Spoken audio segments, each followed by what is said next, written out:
nombre. Amén. Israel estaba de fiesta. Una gran celebración había sido anunciada por el rey David, el flamante nuevo rey David. Se habían reunido los 30.000 hombres, mejores hombres de Israel, llamados los escogidos, los mejores. Los capitanes estaban ahí, los generales, los consejeros, los gobernantes y los mejores soldados. Ahí estaban en esta celebración. Lo que diríamos aquí, la crème de la crème. Ahí estaba en esta celebración que se iba a hacer. También había una banda tocando con los mejores músicos del reino, arpas, guitarras, panderetas, flautas y platillos, todo estaba ahí. Otros estaban cantando, otros también bailando, celebrando este gran día. ¿Y qué es lo que se celebraba? ¿Qué es lo que estaba celebrando el rey David, quien lideraba todo esto? Pues era un día especial porque el arca sagrada de Dios iba a ser llevada a la nueva capital, Jerusalén. Jerusalén había sido elegida como la nueva capital y el arca iba a ir hasta allá. Así que toda esta procesión de personas por fin llegan a esa casa en un monte donde el arca había estado por bastantes años, 40 años, la casa de Abinadab. La procesión lleva un carro nuevo flamante con la mejor madera, seguramente, para ese objeto sagrado que era el arca, para poner el arca ahí y llevarla hasta Jerusalén. Así que llegan a la casa en el monte, la casa de Abinadab, sale la familia de Abinadab y salen con el arca. Y solo con ver el arca todo Israel se asombra, el oro de este arca se vería a la distancia. Dos hijos de Abinadab, de este hombre, Uza y Ahío, salen con el arca, colocan el arca en el carro. Uza va al lado del arca y Ahío va delante del arca y delante del carro. Y así la procesión comienza el camino hasta Jerusalén. La música suena, los muchachos y las muchachas danzan y saltan de alegría. La gente está contenta, había regocijo, algarabía, había fiesta en Israel. Pero de repente algo ocurre. Se escucha un ruido. Algo ha pasado y la procesión se detiene. ¿Qué es lo que ha pasado? La gente no sabe por qué. La música de repente deja de sonar.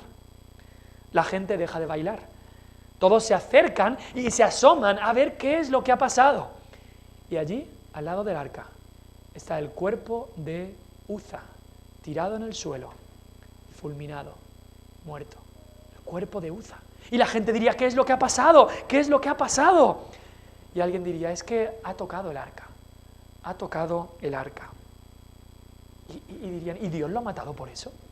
¿Y ha muerto por tocar el arca? ¿Simplemente por sostener el arca para que no cayera el arca al barro? Alguno diría, Dios, ¿no es eso demasiado? Dios, ¿no te estás pasando con esto? ¿Matar a este hombre que tenía buenas intenciones? Seguramente este hombre lo hacía para que el arca no se cayera, para que el arca no se cayera al barro. ¿Solo por tocar el arca has matado a este hombre? ¿Qué es lo que había pasado aquí? ¿Qué es lo que había pasado? Hoy queremos ver lo que ha pasado. Y tenemos la opinión del mismo Dios, no la opinión de los hombres, que la opinión de los hombres y el juicio de los hombres muchas veces falla. Tenemos la opinión de Dios en el versículo 7.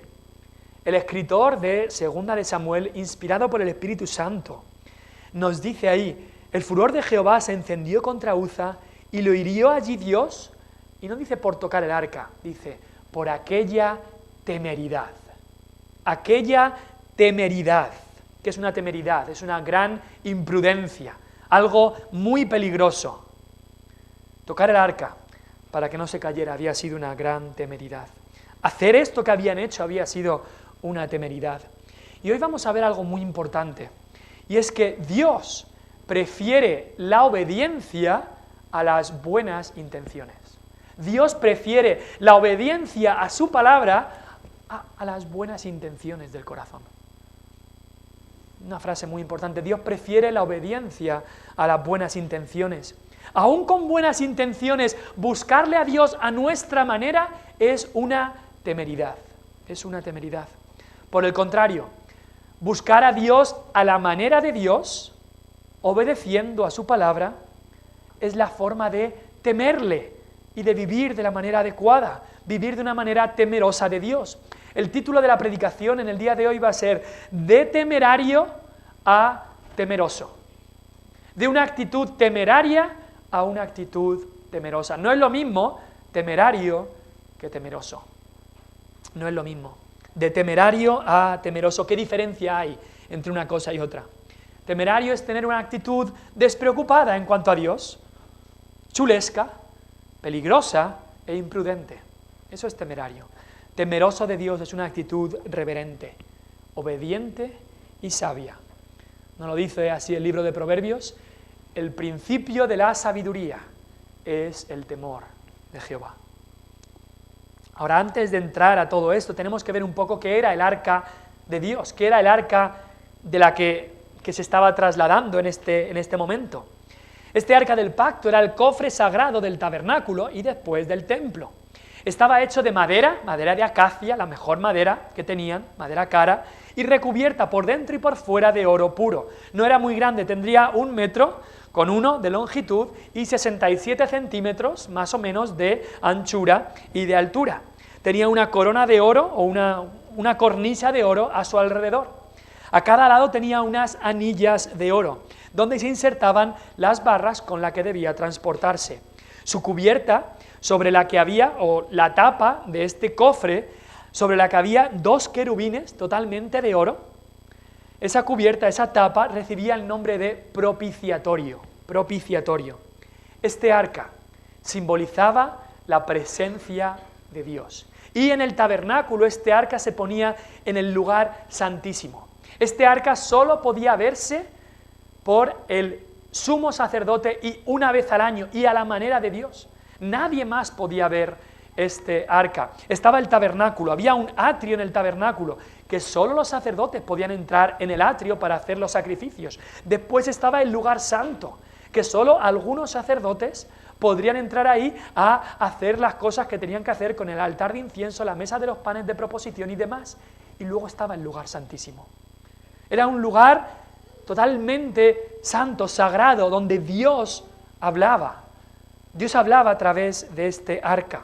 Este arca simbolizaba la presencia de Dios. En Números 10, versículo 35, nos dice ahí que cuando el arca se movía, cuando llevaban y transportaban el arca, Moisés decía: levántate, oh Jehová, y sean dispersados tus enemigos, y huyan de tu presencia los que te aborrecen. Cuando el arca se detenía, Moisés decía: vuelve, oh Jehová, a los millares de Israel. Es como que cuando el arca se movía, Dios se movía. El arca representaba a Dios, a la presencia de Dios. Así de sagrada era este arca. Si os acordáis, en 1 de Samuel ya hemos hablado un poco de este arca hace unas semanas, hace unos meses. Los israelitas, una vez, cuando tenían guerra contra los filisteos, llevaron el arca como su amuleto. Dijeron: si llevamos el arca, ya está. Yo llevo este amuleto, me va a dar suerte. Cuando llevemos el arca a la guerra, ya está. Vamos a ganar todas las guerras. Pero no les importaba nada lo que decía Dios. No honraban a Dios, no le obedecían. Pero si llevamos el arca, ya está. Hay gente que piensa que por llevar un collar con un crucifijo, por tener una Biblia en casa, por hacer algo así, ya eso cuenta. Ya eso significa que Dios me va a bendecir. Y así pensaban los de Israel. Y no les fue bien. Con Dios no se juega. Dios no va a ser burlado. Y perdieron la guerra. Los filisteos se llevan el arca, pero causa destrozos en la tierra de Filistea. Sus dioses caen, hay tumores, hay ratones que vienen. Y al final los filisteos dicen: no. Y devuelven el arca a Israel en un carro nuevo. Y justo en el capítulo 6 de 1 de Samuel, estamos en 2 de Samuel 6, pero en 1 de Samuel 6 leemos cómo el arca llegó a un pueblo llamado Bet-Semes. Y la gente de este pueblo, de manera curiosa, pues miraron en el arca, a ver lo que había en el arca. Y dice que ahí se causó una mortandad y muchos murieron por tratar así con irreverencia el arca. Porque este arca no era cualquier objeto, era un objeto que representaba la presencia sagrada de Dios, por lo cual merecía ser tratado con la reverencia correspondiente. Así que eso es en 1 de Samuel 6, ahora estamos en 2 de Samuel 6. Y parece que no han aprendido de la historia. Vamos a ver, en primer lugar, lo que es una actitud temeraria. Y en segundo lugar, veremos una actitud temerosa. Y son los dos pasajes que encontramos en 2 de Samuel 6. En primer lugar, una actitud temeraria. Y eso es cuando buscamos a Dios a nuestra manera. No, yo quiero buscar a Dios, yo creo en Dios, yo busco a Dios, pero a mi manera. Como la canción famosa, ¿no? A mi manera, a mi manera. ¿Cuántos hay en el mundo de hoy que quieren hacer las cosas a mi manera, incluso buscar a Dios, pero a mi manera? Vemos que al buscar a Dios a su manera, con esta actitud temeraria, había consejo humano, pero no había consulta divina. Había consejo humano, sí, pero no había consulta divina. El pasaje paralelo de 2 de Samuel 6 está en Primera de Crónicas, capítulo 13. Es un texto paralelo que se narra lo mismo, se amplía un poquito más. Y vemos ahí a David, que antes de intentar llevar el arca a Jerusalén, David consulta con sus capitanes de millares y de centenas y con los jefes. David consulta y básicamente les dice: traigamos el arca de nuestro Dios a nosotros, porque desde el tiempo o en los días de Saúl no hemos hecho caso de ella. Es decir, David se da cuenta, mira, Saúl no le ha hecho caso al arca. Saúl sabemos que no le importaba lo que decía Dios. El arca era el medio por el que Dios iba a hablar a su pueblo, pero a Saúl no le importaba a Dios. Saúl quería hacer sus propias cosas, Saúl vivía en su orgullo y en su obstinación. Y en los días de Saúl, reconoce David, no le hemos hecho caso al arca, no le hemos hecho caso a esta presencia de Dios que Dios nos ha dado. Este era el arca del pacto, del testimonio que representaba la presencia de Dios. Así que David dice, mira, ahora tenemos esta ciudad que era inconquistable, Jerusalén, que ahora la tenemos como la capital del reino. ¿Queremos que la presencia de Dios esté ahí? ¿Queremos que el arca sea llevada a Jerusalén? ¿Queremos que Dios esté en la capital del reino? ¿Queremos que la presencia de Dios esté ahí? Y era un buen deseo, sin duda. Pero el problema es que no leemos que David consultara con Dios sobre cómo hacerlo. Tampoco que buscara en la ley de Dios sobre cómo hacerlo, sino que consulta con los capitanes y con los jefes. Tampoco se habla de arrepentimiento ni búsqueda del perdón de Dios por haber estado tanto tiempo sin buscarle. Como el pueblo de Israel con Saúl no le habían buscado. Y es curioso cómo el autor del libro de Samuel nos habla en el versículo 2. Dice, para pasar de allí el arca de Dios, y mira lo que dice. Hace como nos informa más de qué es el arca de Dios. Dice, el arca de Dios sobre la cual era invocado el nombre de Jehová de los ejércitos que mora entre los querubines. No nos informa solamente, mira, el arca de Dios y ya está, pero da un poco más de información. ¿Qué es este arca? Es el arca sobre la cual es invocado, sobre el cual se hablaba con Dios, que mora entre los querubines. Dios había prometido su presencia ahí. Es más, hay algo curioso porque nos dice ahí el versículo 1 que David reúne a 30.000 personas, 30.000 escogidos de Israel. Mucho tiempo antes, cuando el pueblo de Israel fue en batalla contra los filisteos con el arca y perdieron esa guerra, ¿sabéis cuántas personas murieron? Murieron 30.000. Y es como que David y los jefes están diciendo, vamos a revertir todo eso. Eso ocurrió, pero vamos a olvidarnos de eso y vamos a revertir todo esto con otros 30.000 hombres para ahora traer el arca. Consejo humano podía parecer sabio, pero no había consulta a Dios, no había consejo de Dios, ni buscar en su palabra. Eso es una actitud temeraria. También una actitud temeraria, buscar a Dios a nuestra manera, es utilizar medios humanos. Vimos que no solamente había consejo humano, sino que también había medios humanos. Versículo 3. Pusieron el arca de Dios sobre un carro nuevo. ¿Habían hecho un carro nuevo? Habían hecho un carro nuevo, pero aquellos que han leído, si han leído el Pentateuco, los primeros 5 libros de la Biblia, cuando lees esto de sobre un carro nuevo, una luz roja debería parpadear en tu mente y decir, aquí hay algo que no me cuadra. ¿Un carro nuevo?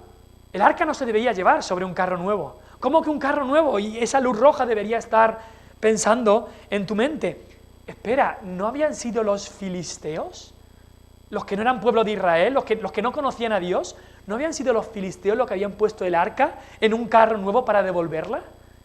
Ellos no sabían cómo se tenía que hacer, ellos no tenían levitas para llevar el arca, ellos no sabían y por eso la pusieron en el carro nuevo. Ellos no tenían ni idea de la ley de Dios. Pero quizá el pueblo de Israel estaba pensando, bueno, pero si a los filisteos les fue bien, ¿por qué no lo podemos hacer nosotros? Si a los filisteos les fue bien. Y encima, mira, la vamos a poner en un carro nuevo, seguramente con buena madera, Un carro completamente nuevo, Señor, tienes que estar contento. Tienes que estar contento con este carro nuevo. Me ha costado dinero. Pero no es lo que Dios ha ordenado.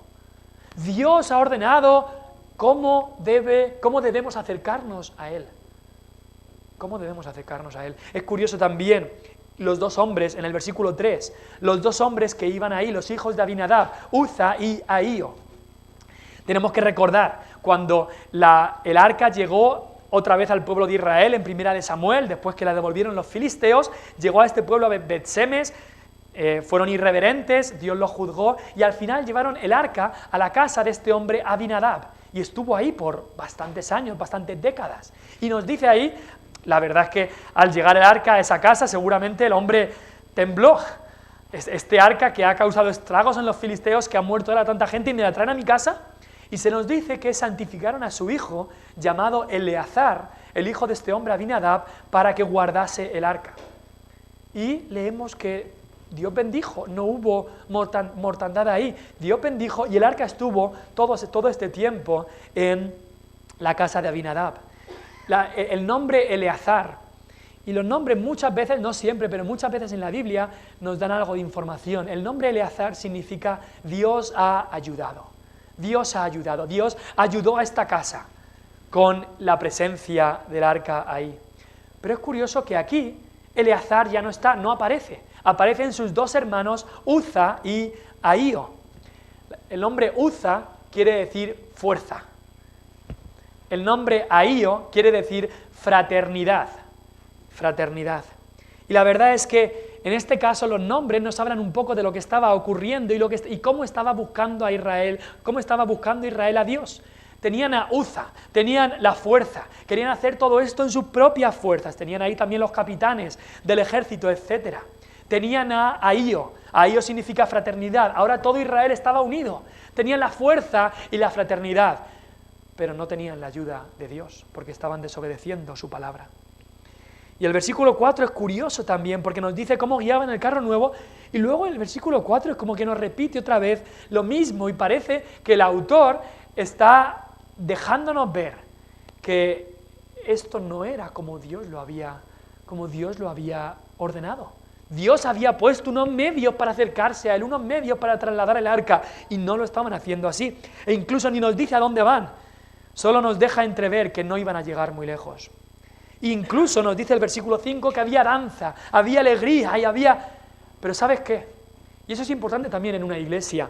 La abundancia de sentimientos o de danza o de música y demás no me dicen nada de si la obra es de Dios o no. La abundancia de sentimientos, danza, música y demás no me dicen nada de si es la obra de Dios o no. Luego después, cuando lo hicieron bien, también había música y danza. Y entonces era gozo verdadero. Ahora no estaban haciéndolo como debían hacerlo. Así que vemos que había consejo humano y había medios humanos. Y esto supuso que hubiera también irreverencia. En el versículo 6 es cuando leemos que Uza, al llegar a la era de Nacón, Uza extiende su mano.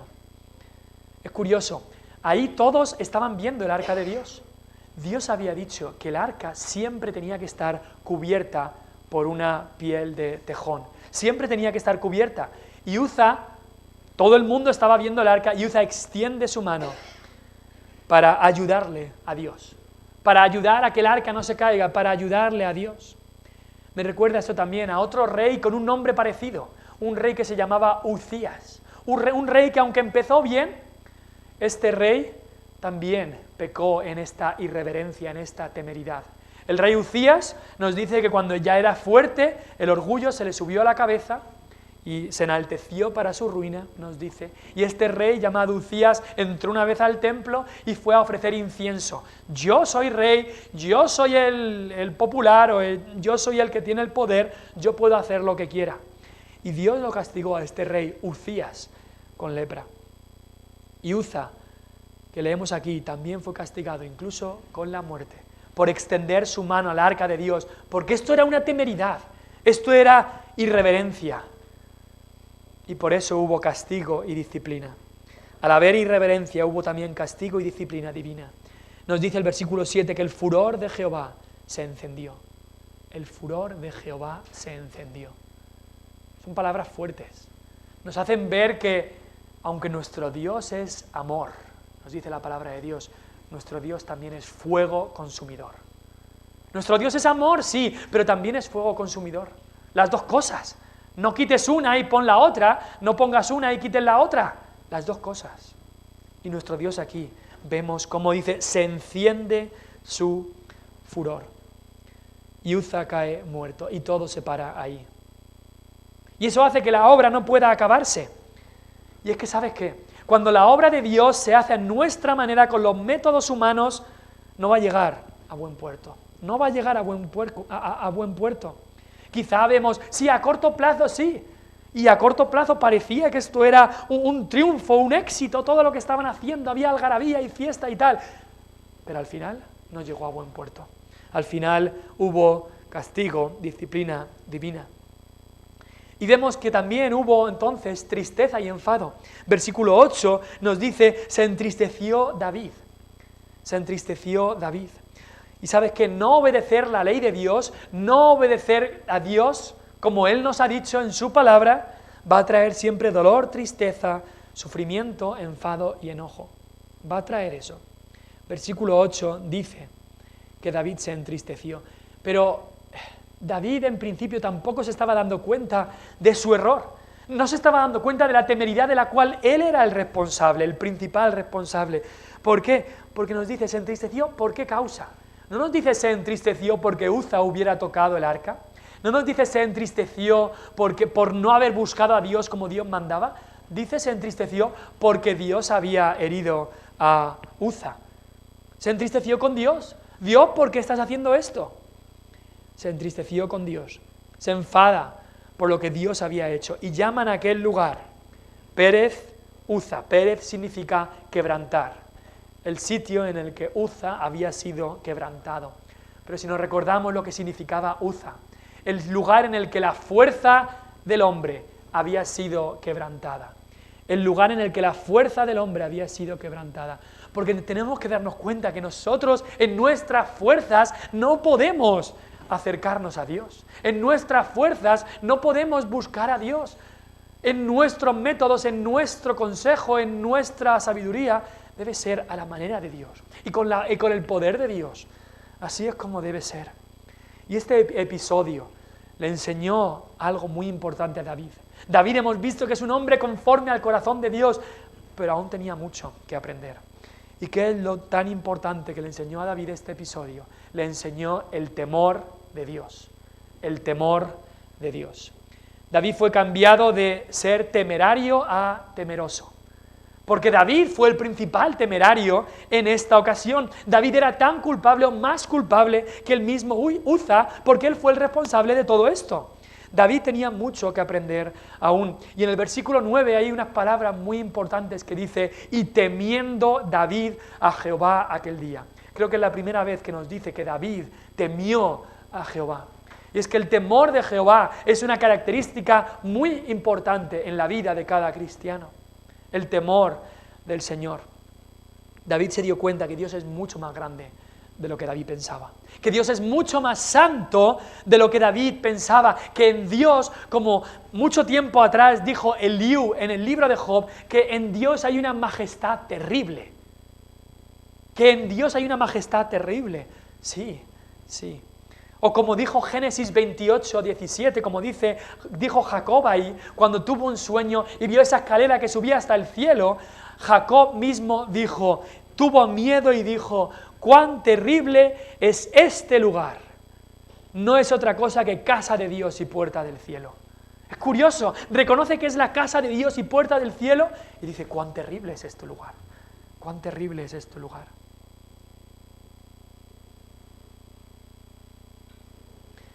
Pero tú y yo tenemos un problema también.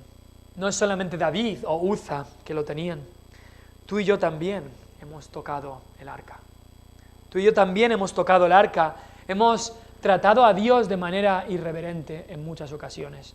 Tú y yo muchas veces hemos extendido nuestra mano de manera blasfema contra Dios.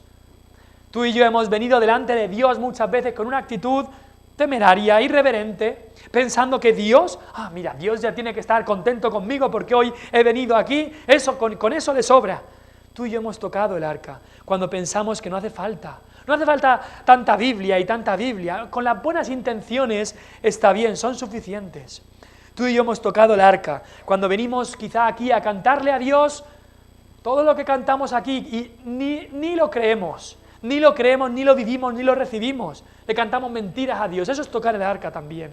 Tú y yo hemos tocado el arca cuando hemos hecho la temeridad de vivir una cosa durante la semana y otra cosa el domingo cuando me pongo guapo para venir a la iglesia. Tú y yo merecemos lo que Uza recibió. ¿Y sabes por qué no lo hemos recibido? Nos dice Lamentaciones 3:22, por la misericordia de Jehová no hemos sido consumidos, porque nunca decayeron sus misericordias. Es por la misericordia de Dios que Él no actúa siempre como actuó con Uza. Es por la misericordia de Dios que David siguió con vida, cuando él era el responsable de todo esto. Es por la misericordia de Dios que todo Israel, los 30.000 que estaban ahí viendo el arca, cuando nadie debía haberla visto, no perecieron en ese día. Es por la misericordia de Dios que no hemos sido consumidos. Esto llevó a David de tener una actitud temeraria a una actitud temerosa. Es un mundo de diferencia. En segundo lugar, hemos visto la actitud temeraria, vamos ahora a la actitud temerosa. Porque una actitud temerosa es cuando buscas a Dios a la manera de Dios. Una actitud temeraria es cuando buscas a Dios a mi manera, como dijo Frank Sinatra. Una actitud temerosa es cuando buscas a Dios a la manera de Dios, a la manera de Dios. Dios es santo, lo hemos cantado, Dios es santo. Muchas veces nos olvidamos de su santidad. Su santidad significa que Él es majestuoso, que Él es completamente limpio, que en Él no hay ni una imperfección, que en Él hay una majestad terrible, que Él es luz y santidad. Y Él quiere que nos acerquemos a Él y que le busquemos, pero a su manera, pero por los medios que Él ha establecido, no de cualquier manera. Y vemos que en esta actitud temerosa de David había obediencia a su palabra. Si vais conmigo a Primera de Crónicas 15, este es el pasaje paralelo, Primera de Crónicas 15, el versículo 13, mira lo que dice ahí.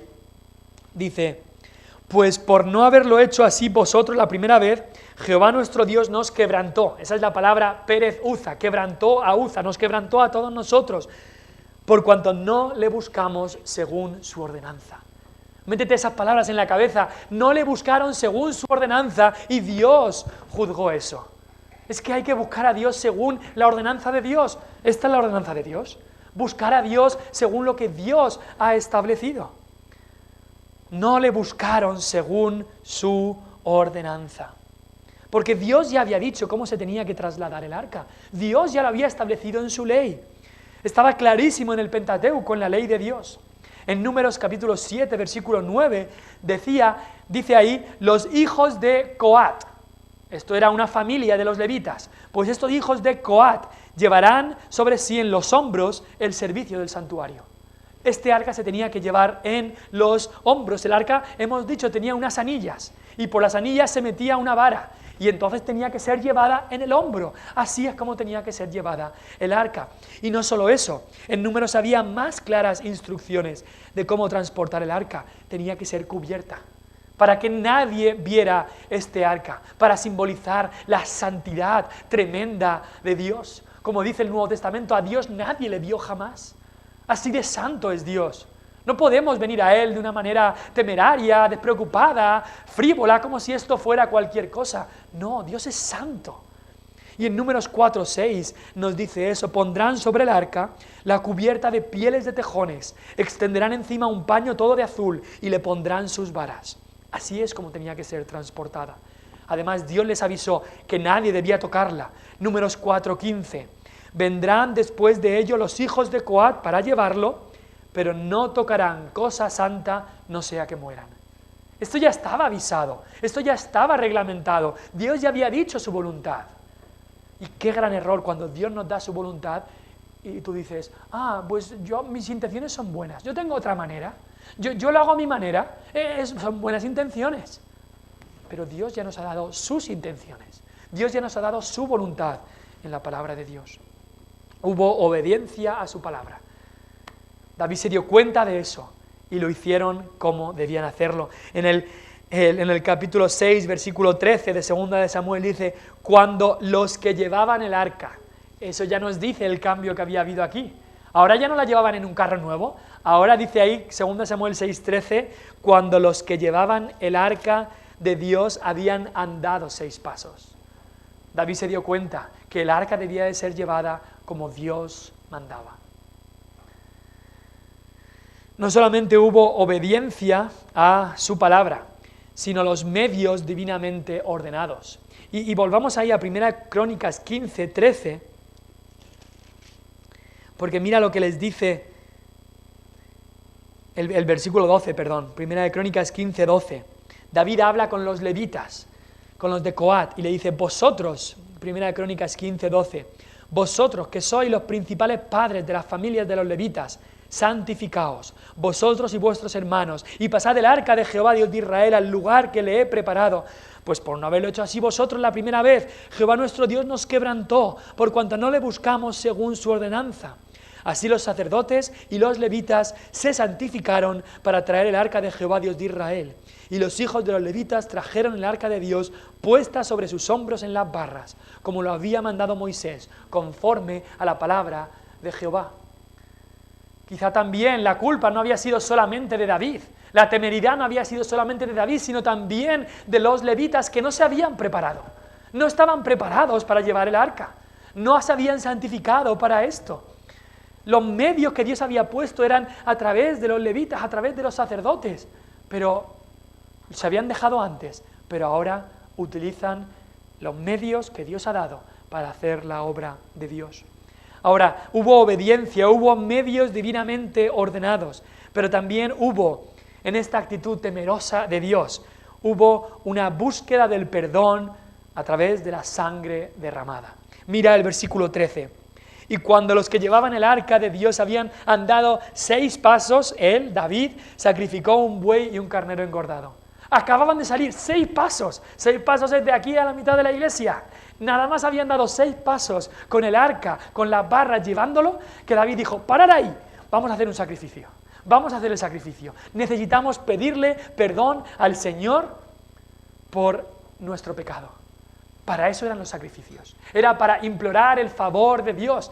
Dice Dios claramente en su palabra, si en el derramamiento de la sangre no se hace perdón de pecados.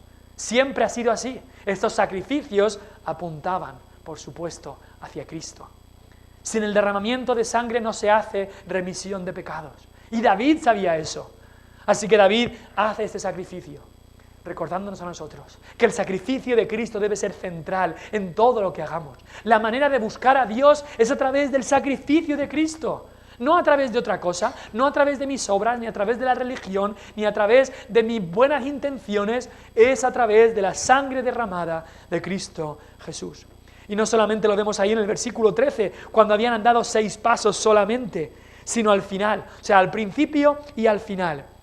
Dice el versículo 17, al final del versículo, sacrificó David holocaustos y ofrendas de paz delante de Jehová. Había búsqueda del perdón por el sacrificio y la sangre derramada. Esa es la manera de buscar a Dios. Esa es la manera de buscar a Dios. Y ahora vemos que también hubo gozo verdadero. Hubo gozo verdadero. Antes había algarabía, fiesta, alegría, pero el gozo de ahora era un gozo verdadero porque era el gozo que Dios da cuando obedeces su palabra. Ese gozo no tiene nada que ver con el gozo de antes. Exteriormente quizá a la gente le podría parecer igual, pero en el corazón era completamente diferente. Leemos ahí en 2 de Samuel 6:14, David danzaba con toda su fuerza delante de Jehová. Estaba David vestido con un efod de lino. David y toda la casa de Israel conducían el arca de Jehová con júbilo y sonido de trompeta. Es curioso. Hemos hablado antes de cómo David temió a Jehová. Y tenía aquí una actitud temerosa para obedecer a Dios. Había temor de Dios, pero había también alegría. En nuestra mente no puede haber las dos. Pensamos nosotros, o vienes con temor o vienes con alegría, pero las dos no. Hay gente que puede adorar a Dios con mucha reverencia, muy serio, y gente que puede adorar a Dios con alegría, pero las dos no pueden ser. Pero eso es como pensamos nosotros. Para Dios sí que puede ser. Y así debería ser en la vida del cristiano, alegría y temor juntos cuando buscamos a Dios, cuando adoramos a Dios, cuando servimos a Dios. Alegría con temor. ¿No es eso lo que dice el Salmo 2? Dice, servid a Jehová con temor, alegraos con temblor.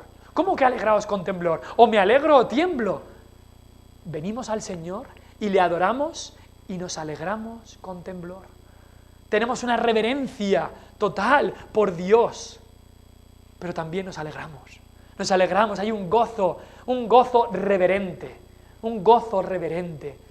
estando en la presencia de Dios. Te pregunto, ¿es Cristo tu gozo? Como dice la primera pregunta del catecismo, ¿disfrutamos de Dios para siempre? Las preguntas y respuestas que aprenden los niños, ¿cuál es el fin principal del hombre? El fin principal del hombre es glorificar a Dios y disfrutar de Él para siempre. ¿Disfrutas del Señor? ¿Disfrutas de la obra de Dios que Él ha hecho? ¿Sabes qué? Me parece muy revelador que en esta segunda parte de este capítulo, cuando estaban haciendo las cosas conforme a Dios, conforme a su palabra, había gozo. Y había gozo incluso más grande del que había antes. Y es que el conocimiento verdadero de Dios y de su palabra no suprimen los sentimientos. No suprimen los sentimientos de gozo, sino que los encauzan y una vez encauzados los aumenta. El conocimiento verdadero de Dios y de su palabra no deben suprimir los sentimientos, sino que los encauzan e incluso los aumentan. El Salmo 68:3, lo leía hace unas semanas, dice, mas los justos se alegrarán, se gozarán delante de Dios y saltarán de alegría. Aquí nos encontramos a David saltando de alegría. Y te pregunto, ¿ha saltado tu corazón de alegría alguna vez al adorar a Dios? ¿Al cantar de su gracia? Estaba pensando cuando leí este salmo, ¿por qué cosas salta la gente de alegría? ¿Por qué cosas cantan y saltan de alegría? Y pues pensé, pues algún joven cuando la chica que tanto quiere le dice que sí, pues está que salta de alegría y se pone a cantar y salta. O muchas veces lo vemos con el deporte, cuando gana tu equipo favorito, cuando España gana el Mundial, saltan y cantan de alegría, campeones, campeones. O incluso lo vemos muchas veces el 22 de diciembre, cuando a alguien le toca el gordo, salen ahí en la tele cómo están saltando de alegría y cantando. ¿Y a nosotros qué nos hace saltar de alegría? ¿Qué nos hace saltar de alegría? ¿Es Dios? ¿Nos gozamos en Dios? ¿Nos gozamos en Dios? Tenían gozo verdadero. Justo ahora mismo me estoy acordando. Hace unas semanas, Conce me estaba contando su testimonio de cuando el Señor la salvó. Y cómo el Señor la salvó y cómo antes estaba con depresión. Y lo siento que lo cuente ahora. Antes estaba con depresión y cómo el Señor la salvó. Y dice, yo llegaba a casa y quería bailar. Tenía ganas de bailar de lo contenta que el Señor me había hecho. Eso es como deberíamos actuar los cristianos. Que haya tanto gozo en nuestro corazón al cantar estos himnos, al leer su palabra, al servirle a Él, que nuestro corazón esté saltando de alegría, como dice el Salmo 68. Tenían gozo verdadero, había los medios que Dios había ordenado, había búsqueda del perdón por medio del sacrificio, había obediencia a su palabra. Y sabes que tenían la ayuda de Dios. Mira conmigo en Primera de Crónicas otra vez, estamos saltando de un texto a otro porque son paralelos. Primera de Crónicas 15:26. Antes no se nombra a Dios para nada, la primera vez que ellos fueron a intentar traer el arca. Pero en Primera de Crónicas 15:26 dice, y ayudando Dios a los levitas. Dios trae su ayuda. Eleazar significa la ayuda de Dios y Dios había traído su ayuda, ayudando Dios a los levitas que llevaban el arca del pacto de Jehová. Hudson Taylor, un misionero a China, que Dios le permitió hacer una gran obra, que muchas almas en China vinieran a los pies de Cristo. Este misionero Hudson Taylor dijo: la obra de Dios, hecha a la manera de Dios, nunca le faltará la ayuda de Dios. Recuerda eso. La obra de Dios, hecha a la manera de Dios, nunca le faltará la ayuda de Dios. El problema es cuando queremos hacer la obra de Dios a mi manera. A mi manera. ¿Cuánto nos equivocamos? Y vemos que aquí la obra fue culminada. La obra fue culminada porque cuando la hacemos en nuestras fuerzas, la obra no puede ser culminada. Pero cuando la hace Dios a través de nosotros, cuando la hacemos en el poder de Dios, Él ha dicho: el que comienza la buena obra la perfeccionará hasta el día de Jesucristo. Comenzaron a llevar el arca y la pudieron llevar hasta Jerusalén. Y es más, hubo bendición divina.